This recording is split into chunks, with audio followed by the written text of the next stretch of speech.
Hello, you're watching a new edition of World Insight with me, James Chow. Me and my team are here in Beijing. If you've been with us before, you'll know that we'll use the next 30 minutes to bring you all the analysis on the top stories in our headlines.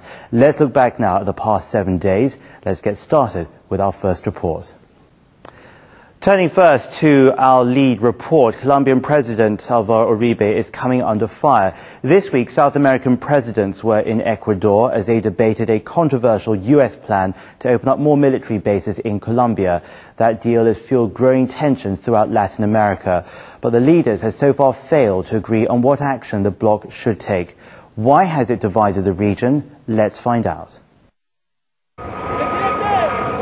A meeting for unity.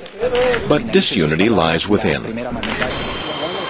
On Monday, the third summit of the Union of South American Nations, or UNASUR, drew leaders from 12 countries across the region. The core issue is to study Bogotá's plan to expand the U.S. military presence in Colombia. But one man was missing, Colombia's president, Álvaro Uribe. He was avoiding an ambush from his neighbors, but he was condemned nonetheless. To allow the United States to install military bases, to allow any empire to install bases in South American territory, is to betray the people of South America. The person who does so is a traitor. The so-called traitor's absence does not mean a lack of face time with these attending presidents. Last week, Uribe went to 7 South American countries. He planned to explain the details of the accord. He was greeted by opposition. The idea of using new bases comes as a decade-long U.S. presence ends at the coastal air base in Manta, Ecuador. Ecuador's leftist leader, Rafael Correa, refused to extend the agreement. Colombia was the obvious choice as a replacement. Under the new accord, Colombia is offering the Americans facilities at Palenquero, its main Air Force base, and other backup access involving 7 bases in total. Up to 800 U.S. military personnel and 600 contractors could use the bases. It marks the biggest U.S. military buildup on the South American continent in 40 years. Uribe argued that the aim is to help Colombia fight drug traffickers and guerrillas. The agreement was to strengthen the Colombian military bases, not to open North American bases. The accord is meant to help Colombians regain their right to live in peace. But Hugo Chavez scoffs at Uribe's arguments. It's Uribe. This is Uribe's game. That's the type of person Uribe is. How many senators in Colombia are in prison for drug trafficking? Do you know? How many deputies? You don't know. And how many from Uribe's party? Most of them. Chavez often criticized Colombia for being the Israel in Latin America. And few South American countries are happy about the airbase. They say the scope of the pact shows that Washington is pursuing wider regional ambitions. I don't see why we need an American military presence on our continent. They should concern themselves with things closer to home. Besides the controversy over the base agreement, Colombia has caused new friction with its neighbors. Last month, it charged the Chavez government with giving arms to the Colombian guerrillas. In response, the Chavez government withdrew its ambassador from Colombia. In March last year, the Colombian military carried out a cross-border raid against guerrilla forces taking shelter in Ecuador. Ecuador broke off relations with Bogotá. Monday's UNASUR meeting showed how Latin America is being torn apart. A Chinese analyst explains why things have gone this far in the region.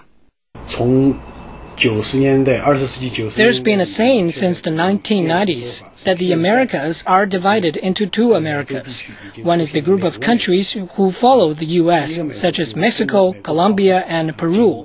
The other is the U.S. sturdy foe that formed the anti-U.S. alliance in the Western Hemisphere, such as Venezuela and Ecuador. One core issue dividing these countries is their attitude towards the U.S.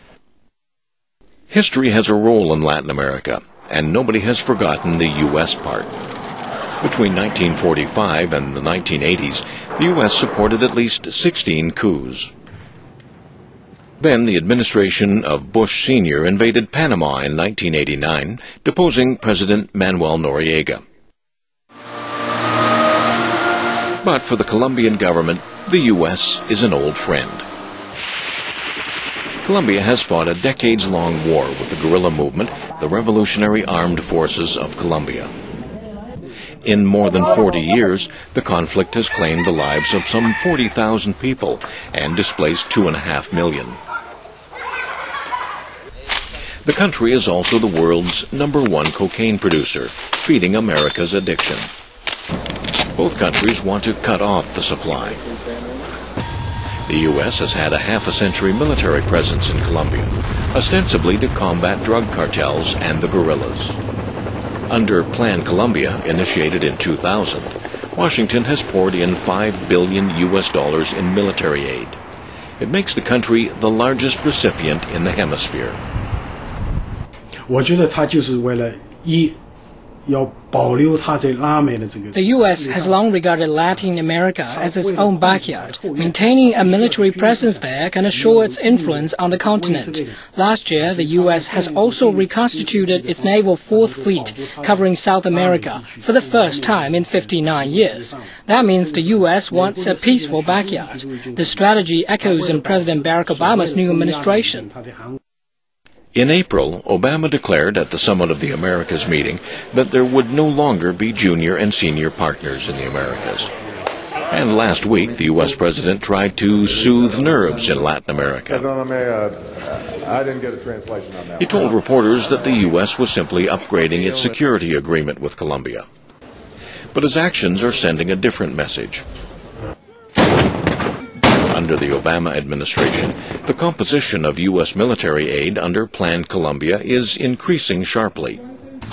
The proposed aid package for 2010 is less than the amount extended by the Bush administration, but the share for the military has increased by 30%. This has stirred bad memories in Latin American countries. In the U.S., the appearance of the leaders has changed, but the politics of empire have not. When he told us in Trinidad and Tobago that they are no longer senior and junior partners, President Obama lied to Latin America. Now there is not only a senior partner, there is a boss, a policeman. Monday's summit was unusually lively. It demonstrated the differences that exist within the regional bloc. The fledgling UNICER was established last year. Its aim is to cool political tensions and streamline trade blocs, but its efforts have been stymied by the region's fractious politics. Simón Bolívar is known as South America's great liberator. 200 years ago, he had a dream for Latin American unity. But even now, it's hard to realize. Critics say the only way is to set a common goal, instead of forming any leadership in the region. And so, they say, leave Latin America alone. Now let's stay at that summit where Venezuela's Hugo Chavez warned that the winds of war are beginning to blow. The leaders agreed to meet again in Buenos Aires in Argentina later this month as they'll continue their debate over their controversial military base plan. Few South American countries consider the U.S. presence a positive influence in the light of its dark history throughout that region. Well, up next, we'll cross over to Russia as we talk about one strong man there. His name, of course, is Vladimir Putin.